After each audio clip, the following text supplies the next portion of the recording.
I'm happy to be here. We are okay. Thanks for coming. Who doesn't need to be organized? Who doesn't need to get things done faster, better, easier?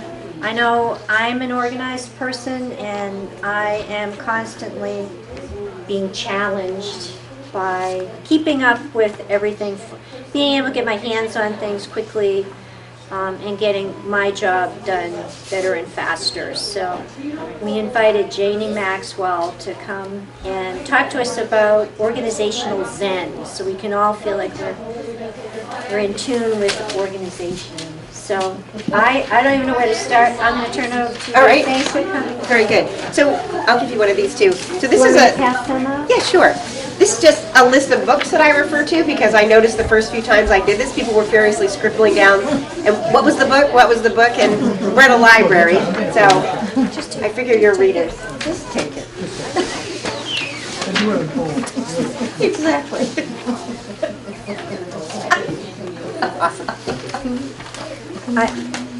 So I'll start off just by saying the Zen part of organizational Zen to me. So there's no one definition of Zen, which I love. I like when things aren't very clearly defined. But do you want to come sit over here? Then I'll just talk this way. Will that mess you up? No.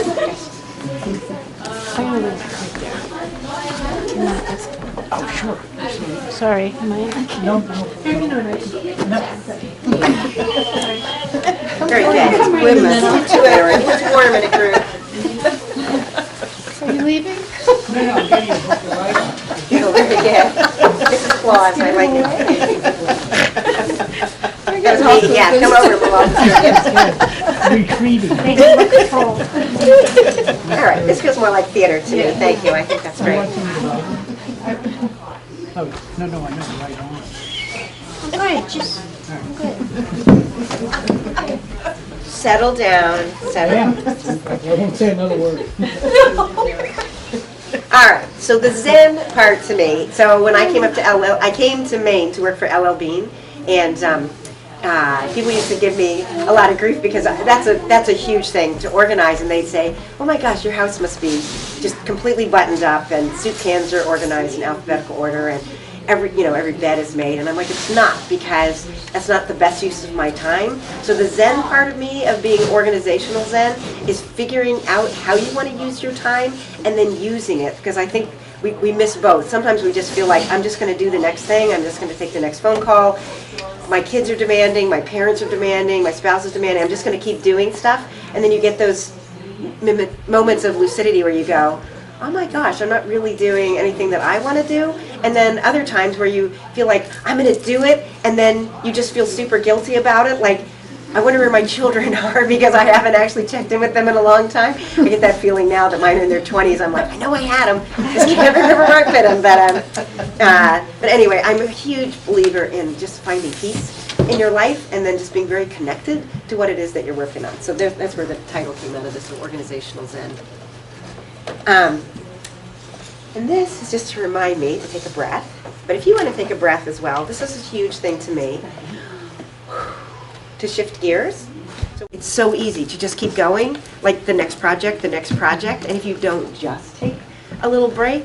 And then my husband is a big practicer of this as well, and he always will laugh because he says, you take a couple of deep breaths, and you feel really dizzy, it means you probably actually haven't breathed in a long time. And I'm guilty of that. It sounds like you might be sharing too, of just like, just keep going. So for me, I live in Cape Elizabeth, so I'm right on the coast. You guys are coastal as well. I also am a huge believer in just going outside every day and just being around something that's beautiful. But when it's snowstormy, it's also great to just look at a flower or just look at a rock. And if you don't meditate, anybody meditate in here? Oh, gosh. All right, good. I usually don't have any meditators. You can meditate on anything, but if you're meditators, you just get that you just have to take that peace. When I don't meditate, I really feel it, and I think that's where this cold came from, because I was on a cruise, and there wasn't a lot of time to meditate. I found time, but it wasn't my time. All right. And people will say, oh, I know I need to be more organized because of this, and this, but this just general feeling to me gets back to the lack of Zen, of just that sort of edgy feeling. And sometimes this is I can't find my keys. I don't know where I left my reading glasses. My husband gets around by owning 20 pairs of reading glasses. I have 3 color-coded pairs of reading glasses, but he still looks like this because he'll be like, all 20 are somewhere else, and I'm magically supposed to know where they all are, I think. But this edgy feeling of there's something that I just feel like I'm not settled, that to me is also just a feeling of it's time to get organized. And then you'll hear a lot about Bill, because he's just one of my best friends as well as my husband. But he asked me to put this in because he organizes in a very different way than I do. And anybody read any Michael Pollan books on food?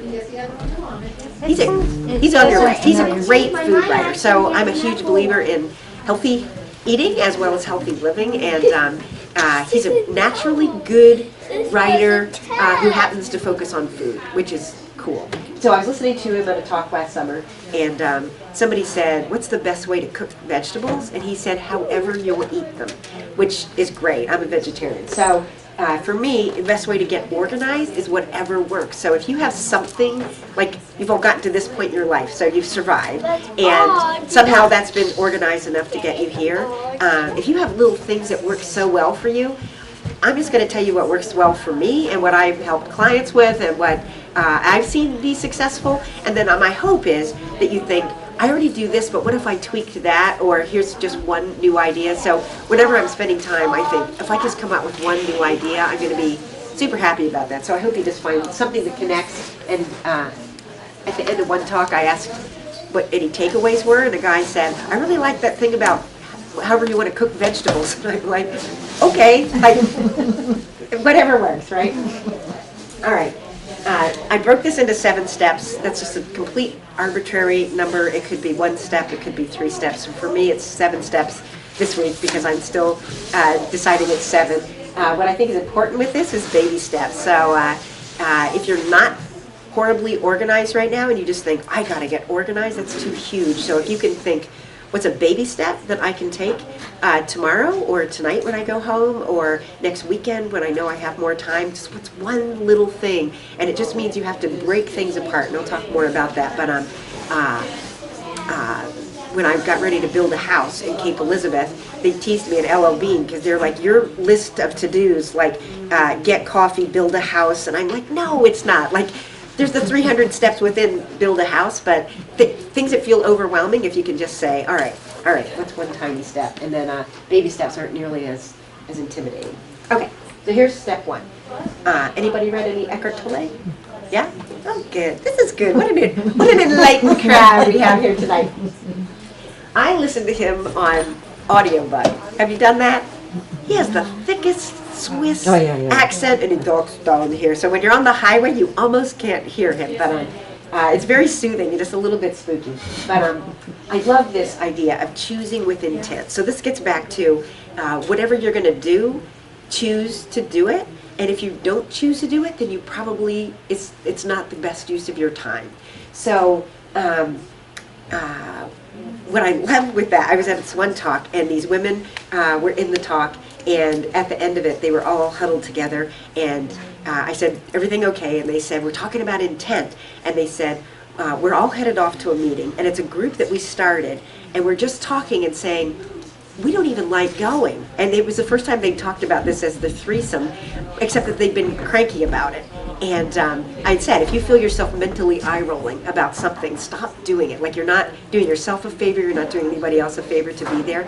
And they said, we're all eye-rolling this group, so we're going to go in today, we're going to quit, we're going to start a new group. But it wasn't a good use of their time. And there's some stuff, obviously, in life you get stuck doing. So every part of your job isn't perfect, and you volunteer to help out your kids or your grandkids, and those are important things as well. If you choose to not be there, you really don't want to be there, my suggestion to you is to find something that holds you there so that you're not on your phone or taking notes or sitting there going, oh God, I don't want to listen to this woman anymore. But and I also do say, this is the time in the talk, if this isn't where you want to be, this would be the time to quietly just step out. But I hope you'll pick up some good stuff with that. But choosing with intent. Eckhart Tolle says, this is my favorite saying of his, whatever you're doing, is the most important thing you can be doing. So the thing that gives you great license with that as well is if it's not something that you've chosen to do, it's still the most important thing you can be doing right now.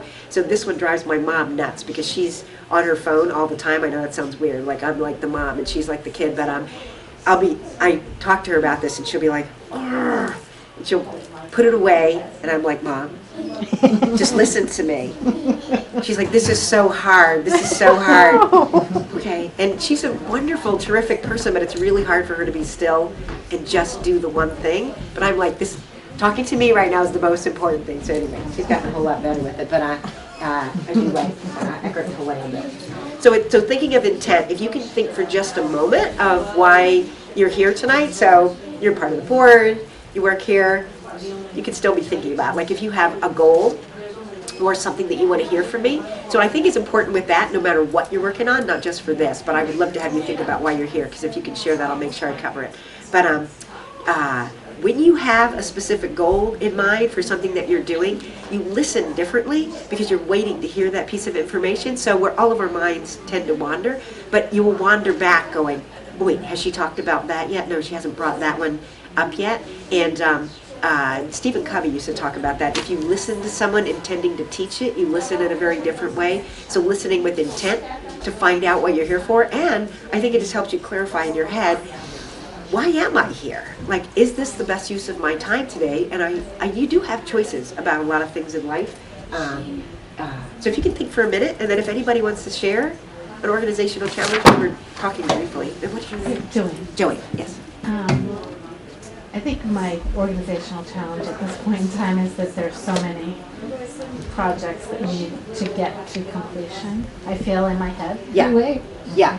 And I, as I said to you, think I have a little undiagnosed ADD, so anything that's bright and shiny takes me away from Oh, sure. getting whatever the priority is of the day. And I'm retired, and I'm not used to not having a schedule, so Yeah. I think that's the other thing that's challenging for me. So I hear this a lot from retirees. I should be able to get more done, but now that I don't have Yes. structure, I'm not getting anything done. And my dad hit that big time. He's like, by the time I finish breakfast, it's time for lunch. That's about all he's like to get done. All right, so that's really interesting. All right, so we'll address that. Anybody else want to share? Yeah.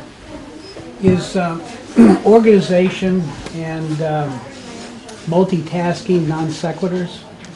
So, you know, I think it's so interesting. There's so many brain studies now on multitasking to say you don't actually. It's just Correct. shifting gears. Right. So what I think is important with that is every time you shift gears, your brain has to work really hard, and your brain likes to take a lot of breaks. So every time you're gearing up, you're using glucose, and it's just not a great use of your time. So, but getting organized, you're trying to get a lot of stuff done. So to me, they're sisters. So to say, I'm going to get organized, I'm going to figure out what I want to get done, then I'm going to do this, and then I'm going to do this. And obviously sometimes you have to do more than one thing at a time, but you don't tend to do it all that well. You know, you're watching TV and you got your phone on, and then someone asks you a question, and you're trying to do all those, and you don't quite make sense. So I hope, does that answer? It does, because, I mean, you know, today's society is pushing you to do more and more and more. Yeah. I mean, that's, you know, kind of the mantra. And, Yeah.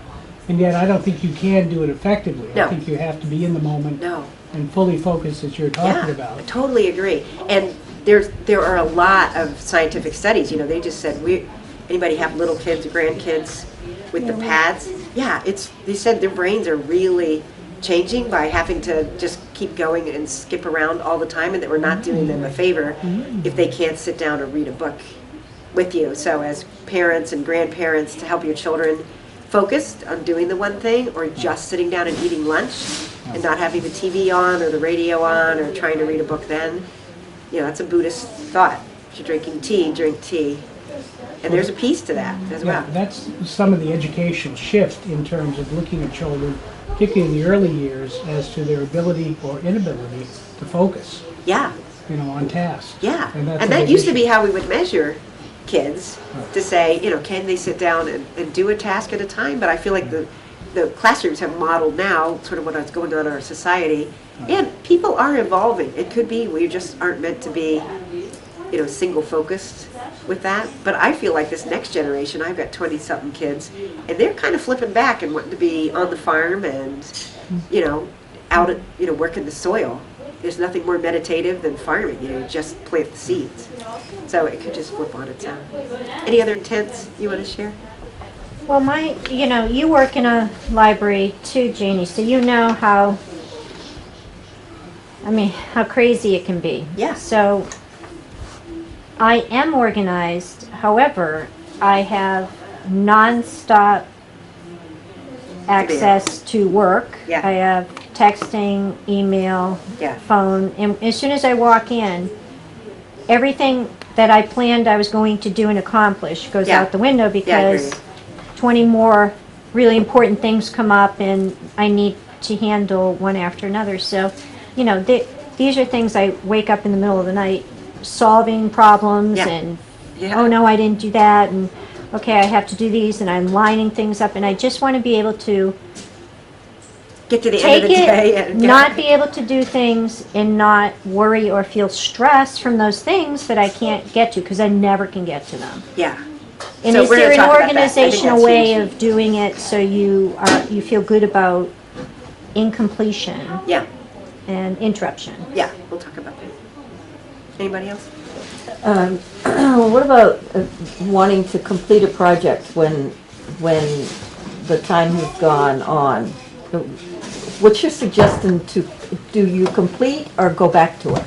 Something that you were trying to finish that you didn't finish. Yeah, and Yeah, it's we'll taking talk about longer than you thought. Yeah. And what's your name? Paula.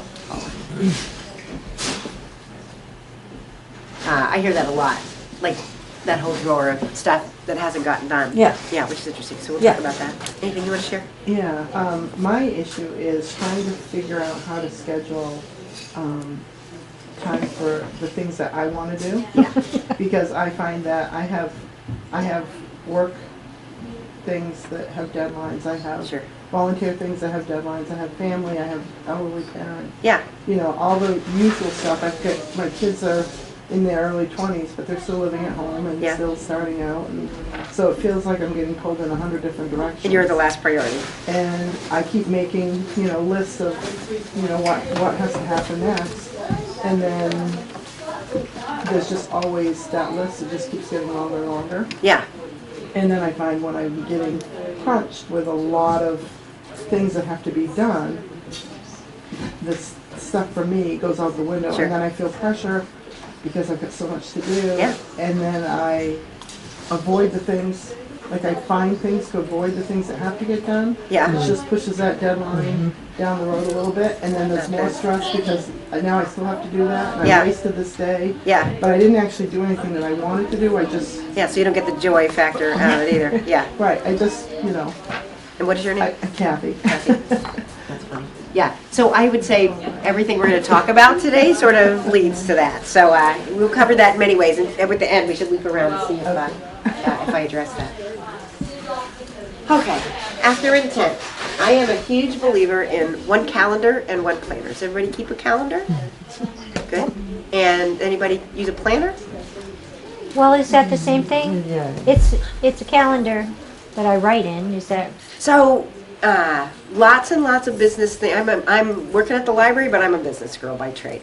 There's lots of things that say don't use your calendar as a planner, and so I'll show you what the difference is. okay? And then, so before I move on to that though, so the one is what's very important with both of these. If you have more than one watch, you never know what time it is. If you have more than one calendar, you never actually know if you're covering everything that needs to get done. So the one calendar is huge to me. I think the biggest challenges are when you've got kids around and you've got a family calendar and you've got your own calendar. And then at work, where you have your work calendar and you have your own calendar.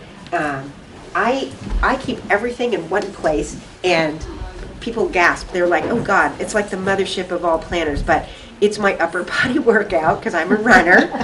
And mine actually is a calendar, but then the planner itself is different. So I'll show you what the difference is in that. And I don't sell planners. I'm just a huge believer in, we were talking about publishing. This is how I got lots done. I didn't really even do an intro. So I know, I'm sorry. No, it's okay. I'm going to backtrack into that. So I grew up in Virginia. I grew up surrounded by history. I always wanted to write. I was a really bad speller, so I was, oh, you don't know how to write. But I can write stories. I needed spell check all my life. I was just waiting for it to be invented. Yeah. So, And it was. and it was. Thank you, spell check. But I got into business. I was trained by my engineer dad to be a businesswoman. I was really trained to be a businessman. We didn't have any boys in the family, and came up here to work for LL Bean. I worked in advertising before that. I've always been the organized person amongst a chaotic group. So now it's just funny because I work at a library, and Chaos. it is chaos. Oh my gosh, because it's open space like this, and they laugh because I don't pay any attention to the feed that says if somebody needs help at the front desk, because I'm working on other stuff, and I'm like, just call me if you need me, but I'm not going to watch this and this. So I'm again in an organized part of a chaotic environment. But anyway, that's what brought me here. And then I was telling Larry before we started that I run 2 websites. One's on organization, which is on there, and then the other one is catalogers. It's direct marketing, so it's how to write emails and build a website.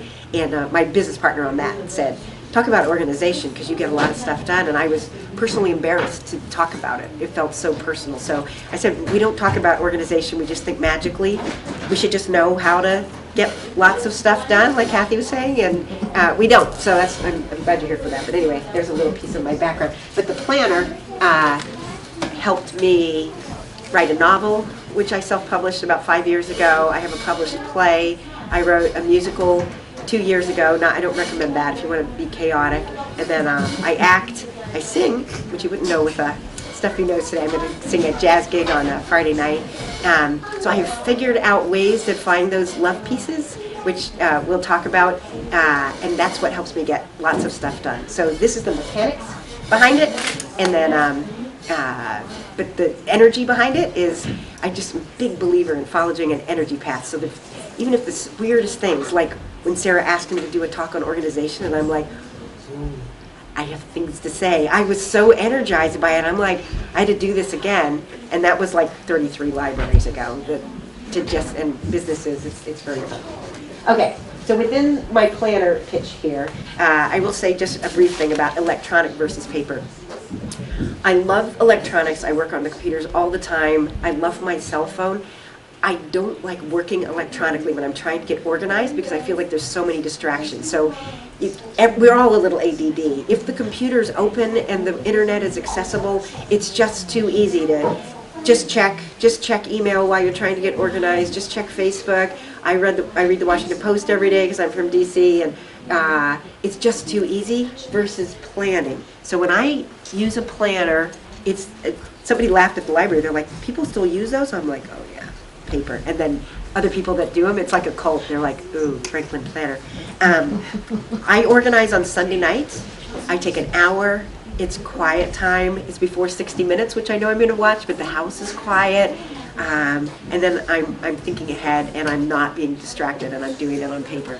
I also am a huge believer in writing things down as opposed to electronic, because it's so easy to just say, didn't get it done, I'll just move this electronically to another day. And if you don't have any pain of having to rewrite it, then you're like, it doesn't matter if I ever finish it. But I have to say, if you move things like 3 or 4 times in a planner where you're like, Kathy's like, I'm going to get that done today.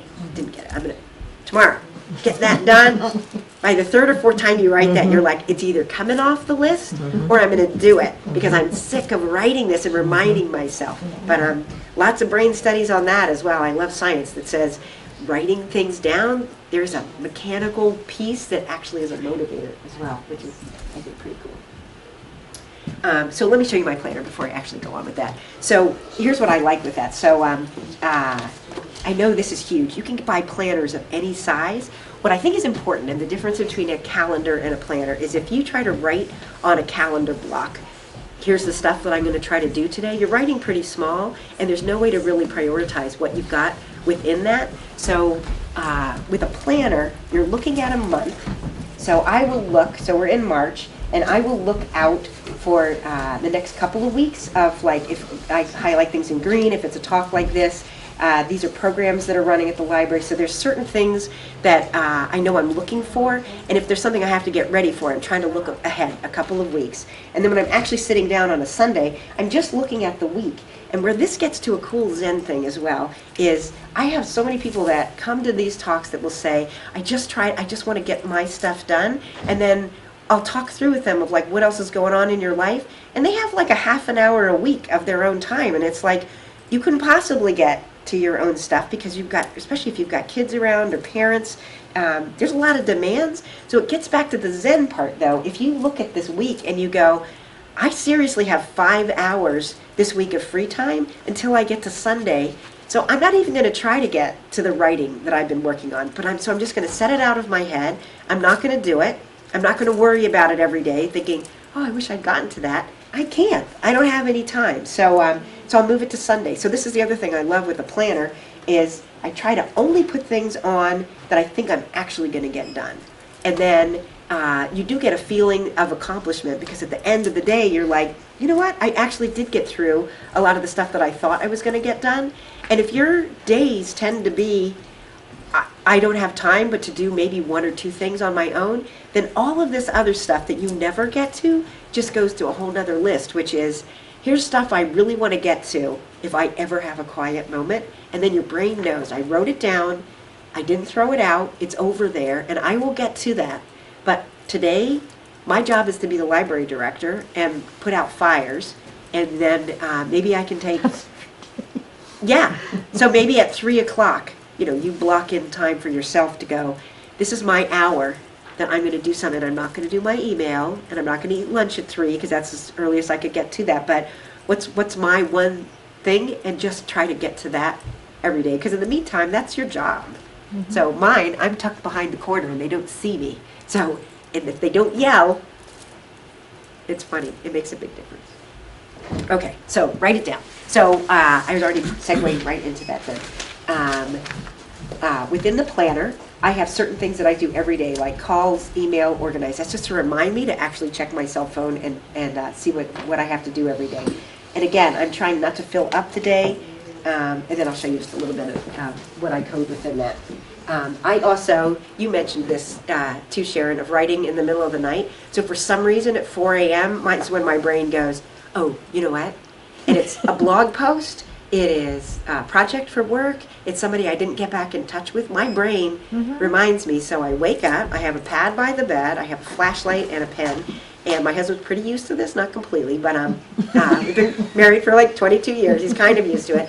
But if I don't write it down, I lay there and try to remember it. And then right before I fall asleep, I forget it, right? So I'm so happy in the morning when I go to write a blog post and I'm like, oh yeah. And lots of details. It's long, and I'll write. The cats get up, and then I lay back down. They settle in. And I'm like, oh wait, they move. Yeah. But just getting it out of my head makes a huge difference.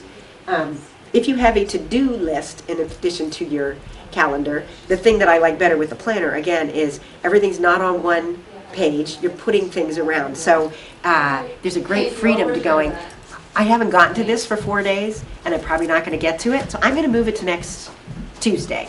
And I'm going to try writing that down again. And when I get to Tuesday, I'm kind of surprised, like, oh yeah, I forgot.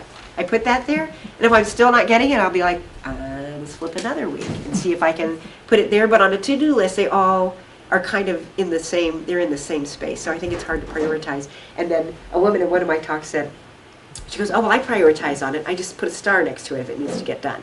So I do that within my list for the day, the most important thing, I'll put a star next to. So there's the one thing that needs to get done today.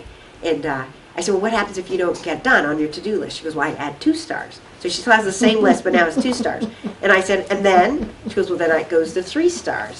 And I'm like, well, then what happens? She goes, well, I don't go any higher than 3 stars. And I said, do you have lists that are just filled with 3-star items? She goes, I got pages of them because it's like your stuff. There's just stuff you can't get to.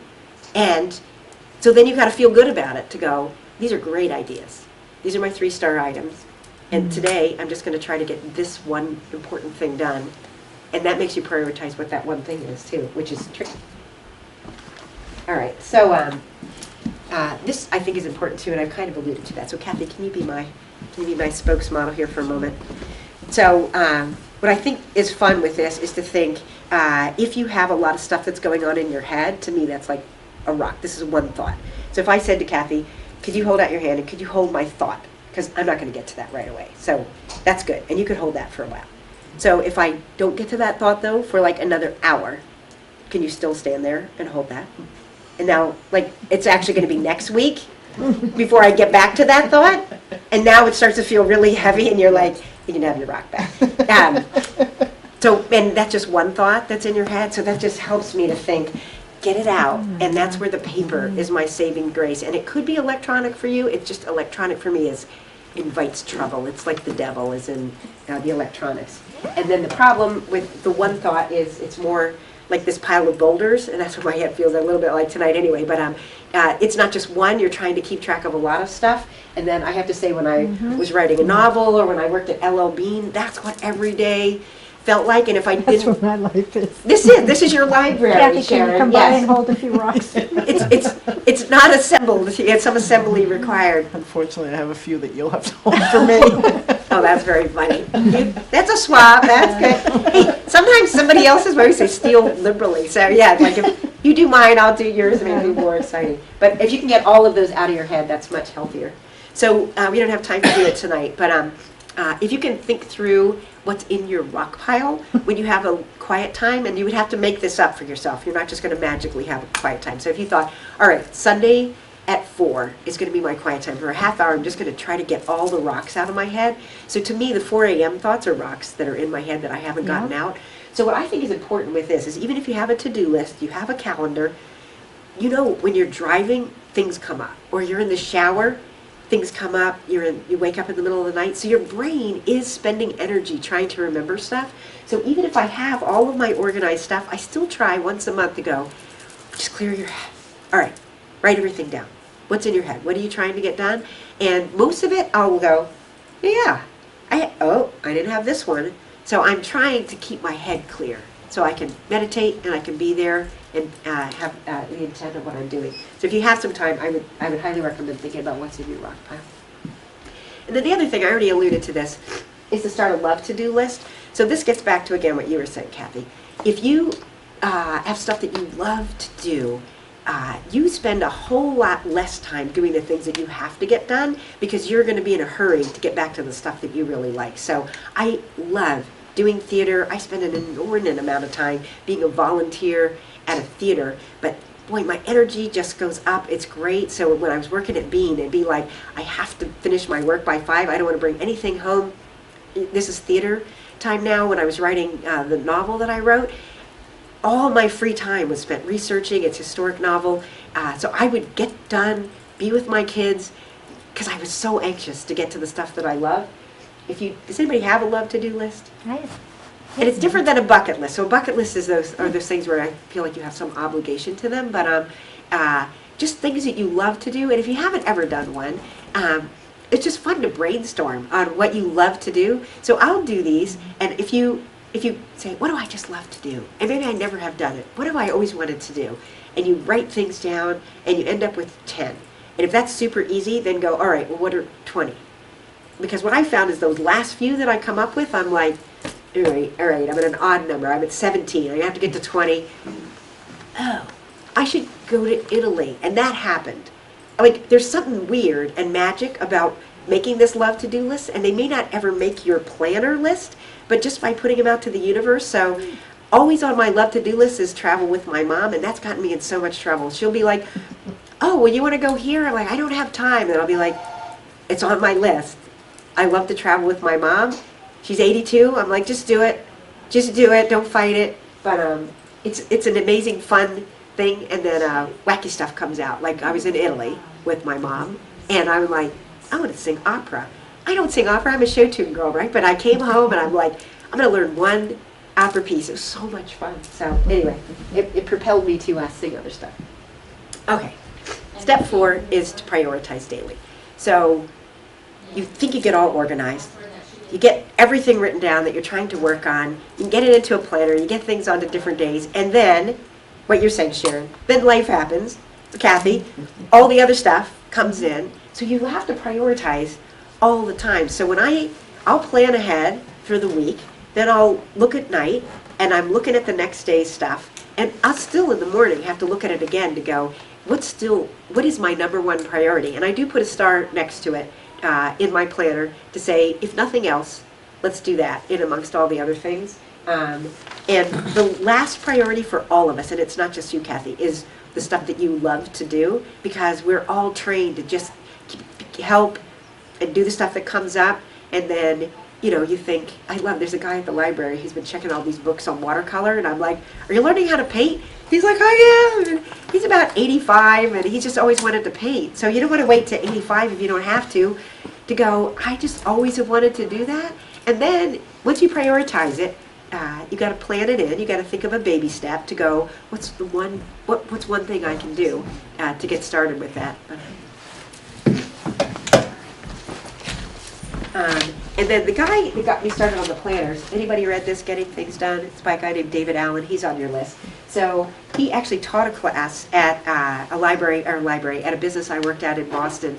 And he's kind of a weird guru. He's a philosopher, and then so he's tied philosophy into how to get life done. And he actually owns those words, getting things done, which is, who doesn't, you can do that. But I do like this one thing. You can do anything, but you can't do everything. And the freedom to that, to say, if I think I want to learn opera, I'm not going to ever learn to play in the NBA. I get that. But I'm a singer, so to say, I can do that. I can figure that out. I like that, but that you can't do everything. And that gets to the prioritizing, to say, out of all these wonderful things, I have to choose one today, not for the rest of my life, but what's the one thing? And then what's the next one thing? And then he uses this system, and I really like this. So when I started into this, he uses ABCs and 1, 2, 3s. So if you brainstormed out, if you brainstormed out everything that you have to get done, and you feel like, oh, this is completely overwhelming, now I have this huge list, then you go through and you say, what's an A? And A, B, and C is pretty easy to diagnose, to go, bills have to be paid, kids have to be picked up, parent has to be delivered somewhere. Those are A's, whether you like to do them or not. And then B's are like, I'm kind of choosing to do it, and C's are, I've thought about doing that, and I may get to that or not get to that. I have to say, from years of doing this, I've been doing this for about 30 years, I don't have any C's anymore. It kind of goes to what Sharon's list is, which is, if you're never getting to it, it just needs to be on its own project list, and it's not going to make C's. I don't even always get to B's. So I'm really just looking to say, what are the big categories that I'm trying to get to?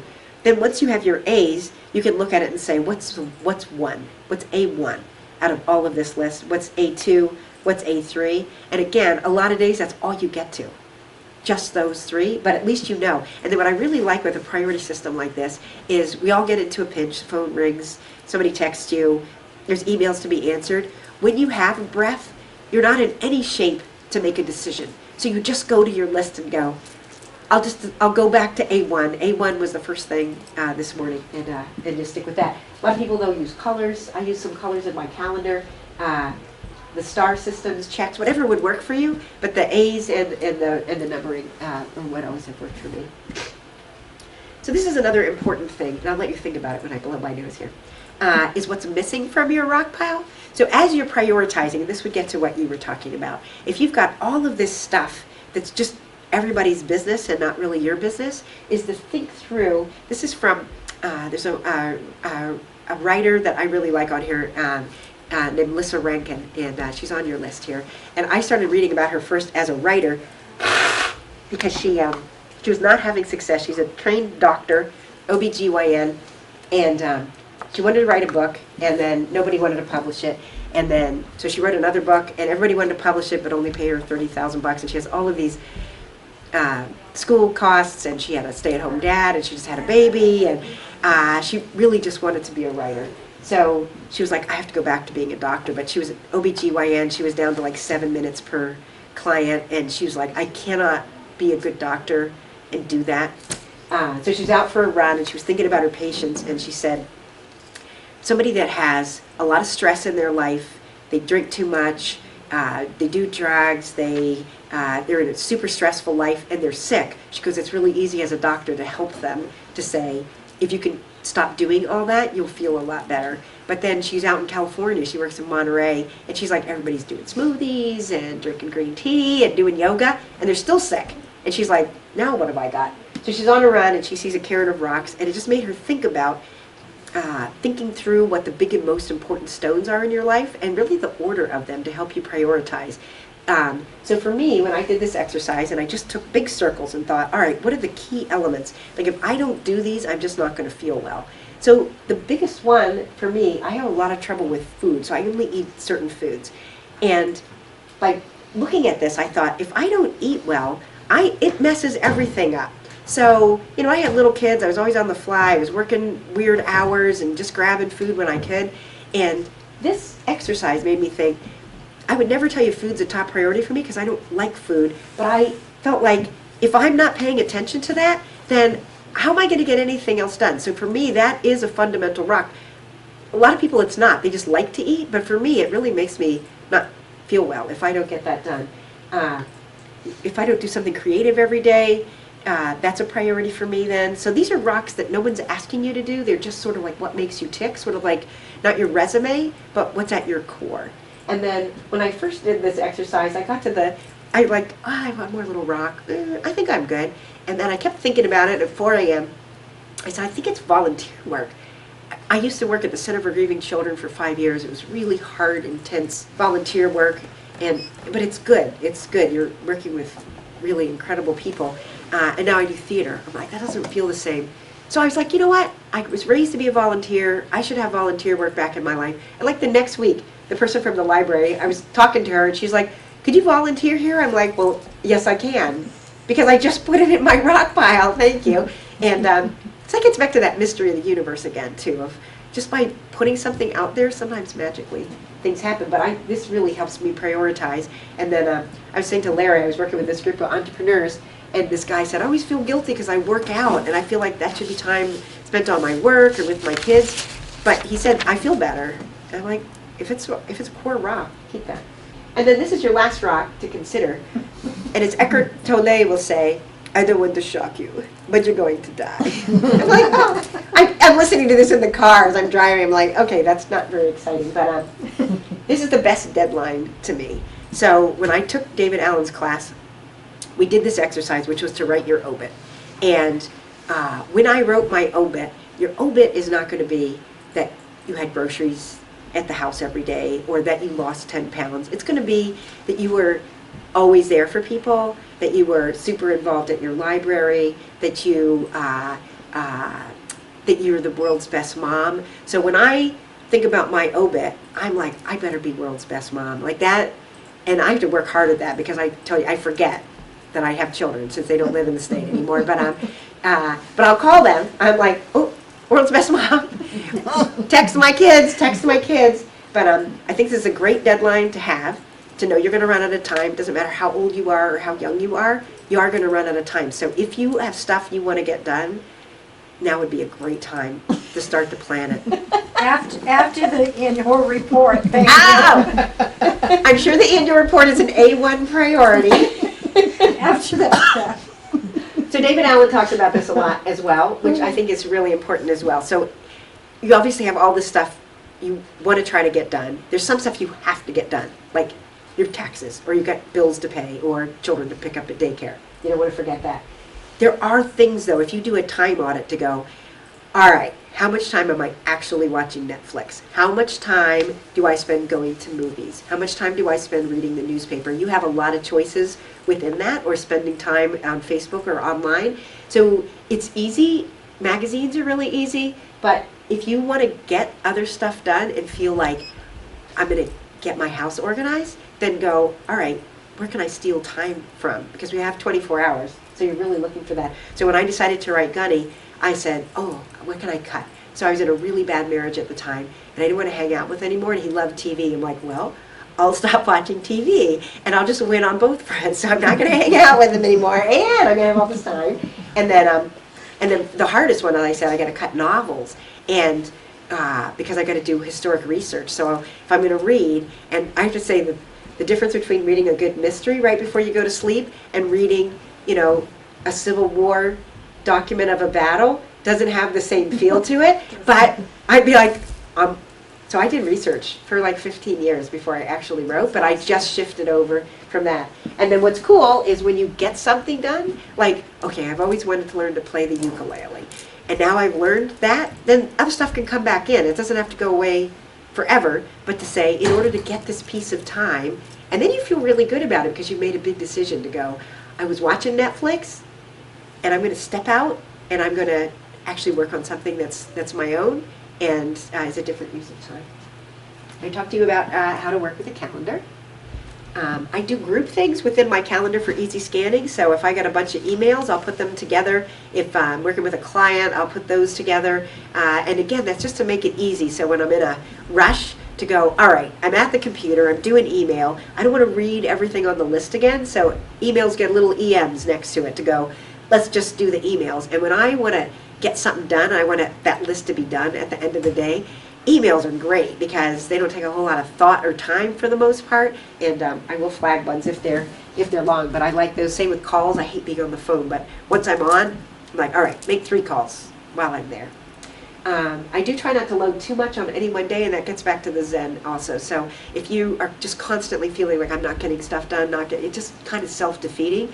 So even if you baby yourself and you're like, I'm going to put 2 things on my list and my other days are going to have more stuff, just today I'm going to relax and just do my 2 things. There's a really wonderful feeling of actually getting that done.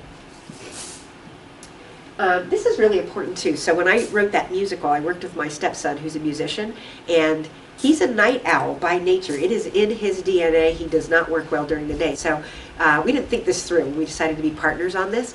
And so I'd say, oh, do you want to meet tomorrow morning? And he'd go, okay, great. And I'm like, well, what time works for you? And he'd like 3. And I'd be like, okay, so morning for me is like 8, and morning for you is 3. So he's still groggy at 3. I'm bringing him coffee, and about 5 o'clock we'd get a little bit of work done.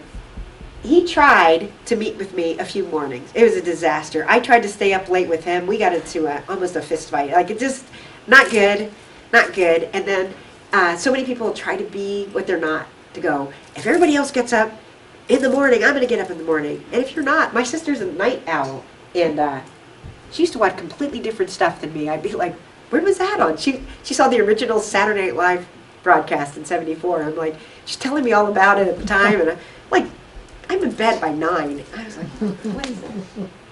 I also love doing things in a logical order. This has to do with my list, so I'm trying to think logically when I'm putting it together.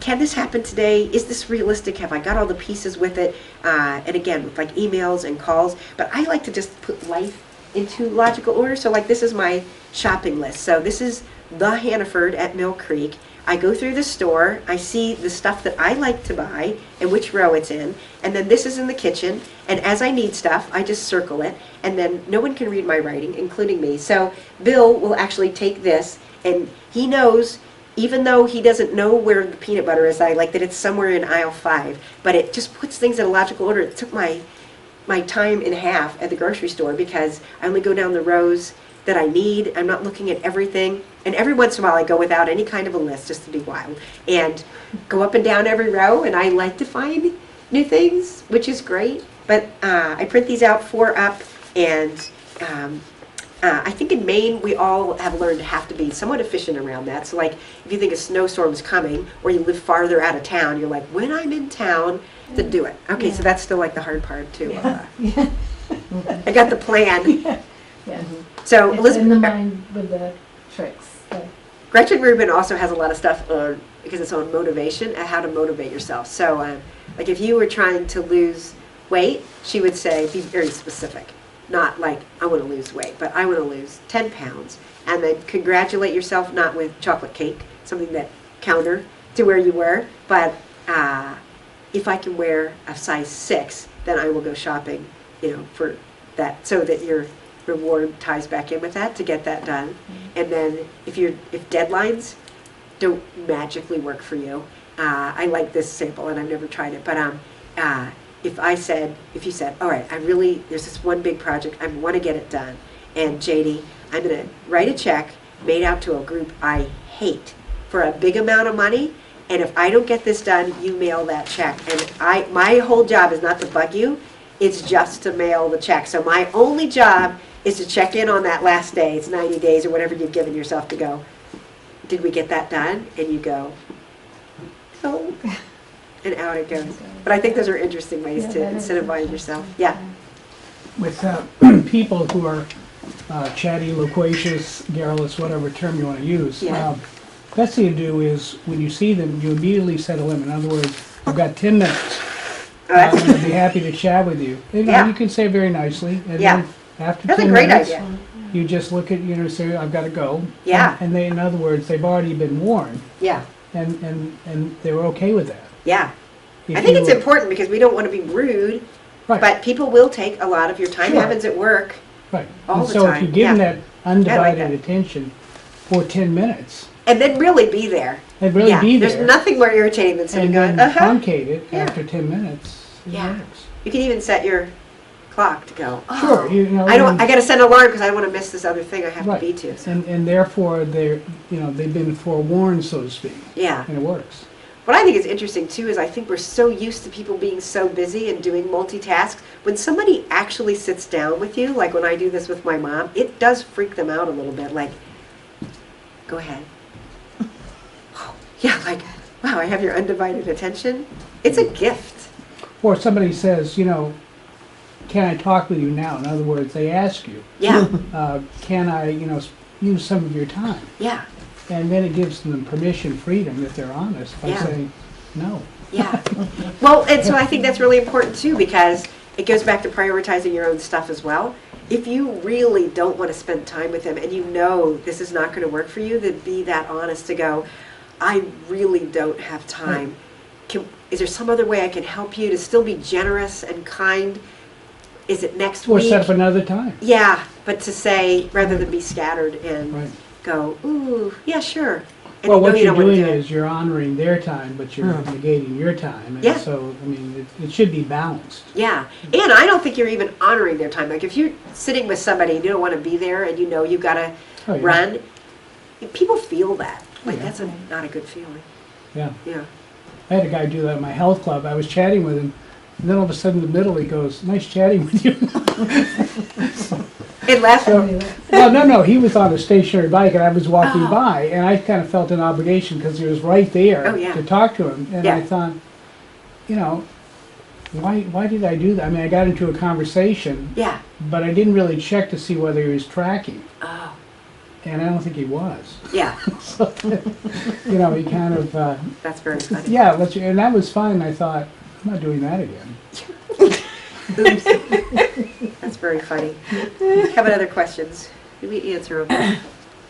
Or any thoughts? Any takeaways where you say, all right, what's one thing I can do Where do tomorrow? the question is, where do you house that planner? Because you must have it under lock and key or Brinks truck or something. Here's what's weird. So this is only the second cover I've even had in 30 years. And the other one I just Oh. wore out. I've never actually lost it. And people do say that. So, and I worry about every once in a while I put stuff electronically so that I think, oh, at least I know like a doctor's appointment. But Right. I'm like, no, it's just in there. No, So no, I don't. I carry it around. I carry it in a bag. And And you always know where it is? yeah.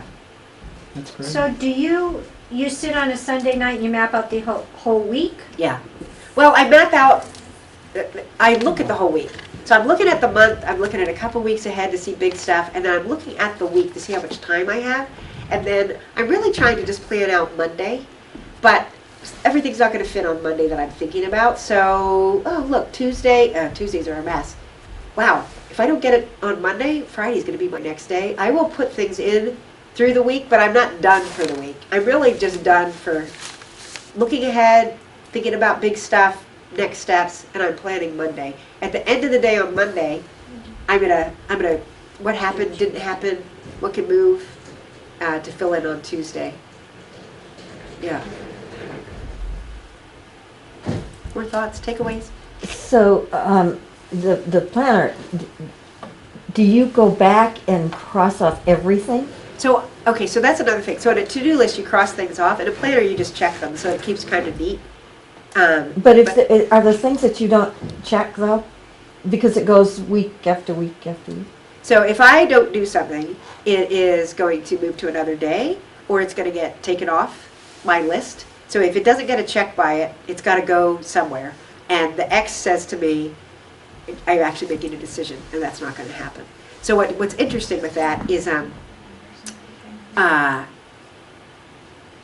it does help you prioritize to say, somebody said to me one point, they said, I can't believe there's stuff you just don't do. I'm like, well, it's stuff that I invented to do, and then I chose not to do. And I'm not just saying I'm not going to pay my taxes because I'm going to take it off. But yeah, so everything, so it just clears it to go, everything has a mark at the end of the day. It's either done. And then what's great when you check things off, you don't have to read through them again. You just know, if I checked it off earlier today, I'm actually done with it. And I'll look at it and think, was there some other step out of that? Is there some follow-up that I need to do? But check is done. So I'm really just looking at the holes and going, didn't happen. Does it move or does it come off? So in that, if you don't finish a project, then you just move it to the next. Day or week, or sometimes a month. Like, wow, I got what done what I could. I wasn't engaged with it. I was trying to write something. I'll scoot it 3 weeks from now and see what it feels like then. And if I look at it then and go, still not clicking with me, I might take it off then. But that's that, again, you're thinking it through, like your brain is looking at it again. Did that help you think about your stuff at all? I think so. Yeah. I I would mean- start with a love-to-do list to just go, all right, what's all that stuff that I'm not doing? Mhm.